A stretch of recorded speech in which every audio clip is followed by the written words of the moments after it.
একটি মাত্র chicken marination দিয়ে আজকে আমি আপনাদের সাথে ৪টা ভিন্ন ভিন্ন রেসিপি শেয়ার করব এবং আপনারা চাইলে এই চিকেন ম্যারিনেশনটা ডিপ ফ্রিজেও স্টোর করে রাখতে পারবেন। যখন প্রয়োজন তখন বের করে নিজের পছন্দের রেসিপিটা তৈরি করে খেতে পারবেন। সো আশা করছি আপনাদের কাছে আমার আজকের এই রেসিপিটা ভালো লাগবে।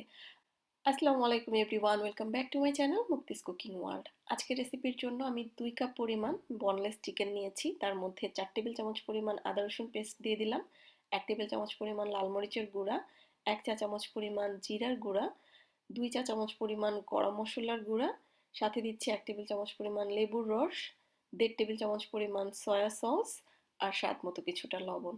খুবই সামান্য কিছু উপকরণ, বাট এই চিকেন ম্যারিনেশনটা দিয়ে আপনারা চাইলে অসংখ্য রেসিপি করতে পারবেন। সময় স্বল্পতার জন্য আমি আজকে আপনাদের সাথে 4টা রেসিপি শেয়ার করছি। সো 2 কাপ ম্যারিনেট করা চিকেন আমি 6টা ভাগে ভাগ করে নেব এবং 6টা ভাগ থেকে 4টা ভাগ দিয়ে আমি আপনাদেরকে রেসিপি করে দেখাবো আর 2টা আমি স্টোর করে রেখে দিব। সো এরকম ছোট ছোট বক্স ইন্ডিভিজুয়ালি আপনারা চাইলে স্টোর করে রেখে দিতে পারেন ডিপ ফ্রিজে। যখন প্রয়োজন তখন বের করে নিজের পছন্দের রেসিপিটা মেক করে নিতে পারবেন। সো চলেন আজকের রেসিপি শুরু করা যাক। আজকে প্রথমেই করে দেখাবো চিকেন চাউমিন। এই জন্য চুলায় একটা হাঁড়ি বসিয়ে 2 টেবিল চামচ পরিমাণ তেল নিয়ে ম্যারিনেট করা চিকেনের টুকরোগুলো দিয়ে দিলাম। এখন হাই হিটে জাস্ট 2 মিনিটের মতো রান্না করে নিব। হাই হিটে 2 মিনিট রান্না করে নেওয়ার পরে এখন আমি ভেজিটেবল অ্যাড করে দিব। এখানে গাজর, ক্যাপসিকাম, পেঁয়াজ আর কাঁচামরিচ দিয়ে দিলাম। সবজির জন্য সামান্য একটু লবণও দিয়ে দিলাম। এখন হাই হিটে সবজি সহ আরও মিনিট 2 রান্না করে নিব এবং চুলার আঁচটা অবশ্যই যেন হাইতে থাকে। এখন সিদ্ধ করা নুডলস এবং নুডলসের মশলা দিয়ে দিলাম, সাথে আমি সামান্য একটু সয়া সসও অ্যাড করে দিচ্ছি। এবার সবকিছু হাই হিটে কুক করে নেব। সো এই ধরনের খাবার হাই হিটে রান্না করলে খাবারের টেস্ট ভালো আসে, কালারও সুন্দর থাকে। আর এরই মাঝে আমার চাউমিন একদম রেডি, ঝটপট হয়ে গেল। চিকেনটা ম্যারিনেট থাকলে চাউমিন খুব অল্প সময় করে নেওয়া যায়। সো এবার আমি তৈরি করে দেখাবো চিকেন পাকোড়া। এর জন্য আধা কাপ থেকে সামান্য একটু পেঁয়াজ কুচি আর কাঁচামরিচ কুচি নিয়েছি 2 টেবিল চামচ পরিমাণ।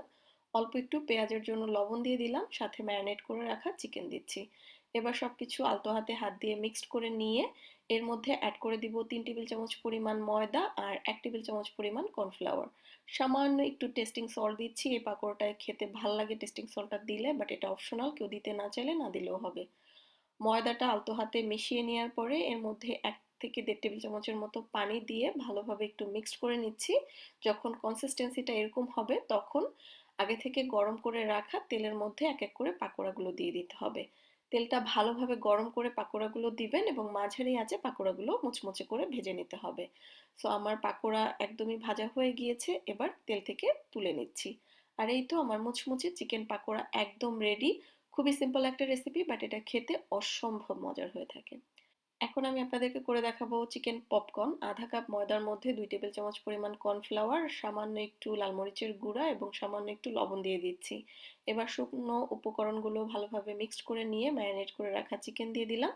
এবার প্রথম অবস্থায় আলতো হাতে খুব ভালোভাবে ময়দার মধ্যে চিকেনগুলো আস্তে করে কোট করে নিতে হবে। আস্তে আস্তে এটা হাত দিয়ে নাড়তে নাড়তে দেখবেন চিকেন খুব ভালোভাবে কোট হয়ে যাবে, উপরে একটা লেয়ার পড়ে যাবে ময়দার।